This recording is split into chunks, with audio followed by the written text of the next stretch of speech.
Hi అండి. నేను doctor Rakesh రాజా. నేను ఆర్థోపెడిక్ సర్జన్ని. నేను consultant trauma, joint replacement and arthroscopic surgeon. నేను కొంపల్లి ఏరియాలో doctor Rakesh ortho and speciality హాస్పిటల్లో కన్సల్టెంట్గా వర్క్ చేస్తున్నాను.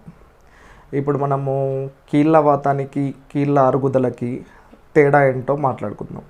ఇది కీళ్ళ వాతం అనేది ఏంటంటే, దీంట్లో ఏమవుతుందంటే కీళ్ళ వాతం అనేది మల్టిపుల్ జాయింట్స్ ఇన్వాల్వ్ అవుతుంది. అలానే ఏంటంటే ఇదేంటంటే దీన్ని ఆటో ఇమ్యూన్ డిజార్డర్ అంటారు. ఆటో ఇమ్యూన్ డిజార్డర్ అంటే ఏంటంటే మన ఇమ్యూన్ సిస్టమే మన సెల్స్ మీదే దాడి చేస్తున్నట్టు అవుతుంది అనమాట.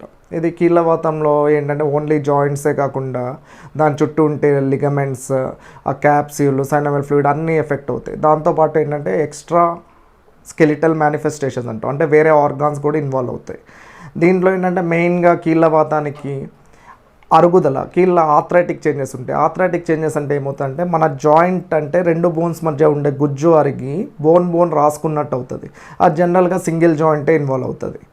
సో మనకి కీళ్ళ వాతానికి దీనికి మనం ఎక్స్రేలో ఏంటంటే జాయింట్ స్పేస్ కరెక్ట్గా మెయింటైన్ అయ్యి ఓన్లీ బోనే ఎరోజన్స్, బోనే ఎఫెక్ట్ అయితే అది కీళ్ళ వాతం లాగా ఉంటుంది. అలా కాకుండా ఆర్థరైటిక్ చేంజెస్లో ఏమవుతుందంటే అరుగుదల దాంట్లో జాయింట్ స్పేస్ అనేది తగ్గుతుంది. జనరల్గా కీళ్ళ వాతానికి మెడికల్ మేనేజ్మెంటే ఉంటుంది. సో దానికి సంబంధించిన డ్రగ్స్ అన్ని సపరేట్గా ఉంటుంది. అదే ఆర్థరైటిక్స్లో ఏజ్ రిలేటెడ్ చేంజెస్, బోన్ రాసుకోవడం వల్ల గుజ్జు అరగటము ఇవన్నీ జరిగినప్పుడు ఏంటంటే ఆ స్టేజ్ని బట్టి మనం అది మెడికల్ మేనేజ్మెంటా లేకపోతే సర్జరీ చేసి కరెక్ట్ చేయటమో చేస్తామన్నమాట.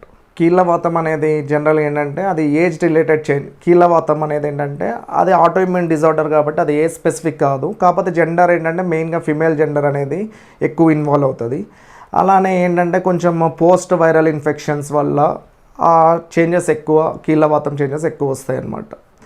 అదే మనము అరుగుదల మార్పులు, ఆర్థరైటిక్ చేంజెస్ ఏంటంటే అది ఏజ్ రిలేటెడ్ అనమాట. జనరల్గా ఏంటంటే పెద్ద అయ్యే కొద్దీ ఆ కీలు వాడి అరుగుదల అట్లా అవుతుంది అనమాట. సో పెద్ద వాళ్ళల్లో ఎక్కువ ఆర్థరైటిక్ చేంజెస్, అరుగుదల మార్పులు వచ్చే ఛాన్సెస్ ఎక్కువ ఉంటాయి అన్నమాట.